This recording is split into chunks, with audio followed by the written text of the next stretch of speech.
probably can't convince you that the history of the United States was always going to lead us up to this moment, and that decisions made by both parties are the reason why we are where we are. But maybe we both agree that we are incapable of shaming voters into voting for who we want them to vote for. If we were capable of doing that, we would have successfully shamed Trump voters into voting not for Trump. But that's just not how voting works. People are going to vote for whoever speaks to them the most, for whoever they feel the most called to vote for whoever cares about the issues they care about the most, for whoever is most charismatic, whatever the reason. People are going to vote for whoever they vote for.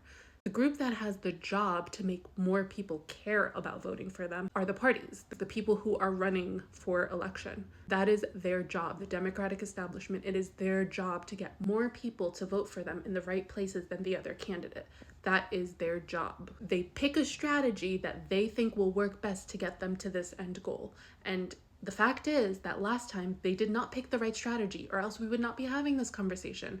We would have had a Democrat as the sitting president. Now, parts of their strategy were to ignore the If Not Now movement, to ignore young college students when they called for meetings to discuss Gaza, to talk about how they were going to create the most lethal fighting force in the world, or maintain the most lethal fighting force in the world, to talk about stricter border control, to talk about stricter policies on immigration. That was their strategy. No one forced them to do that. This is their strategy. They thought that appealing to the demographic that would agree with these policies was their best strategy moving forward. They failed at that. That is a fact.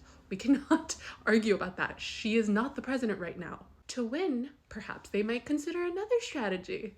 That would be what I would do if I was consistently losing at something. But sitting here and shaming people for voting for whoever they say they're going to vote for is not going to work. They're just going to do it privately. And you're not going to know about it if they weren't talking about it on the internet. They're still going to vote for whoever they want to vote for. That's simply how it's always been.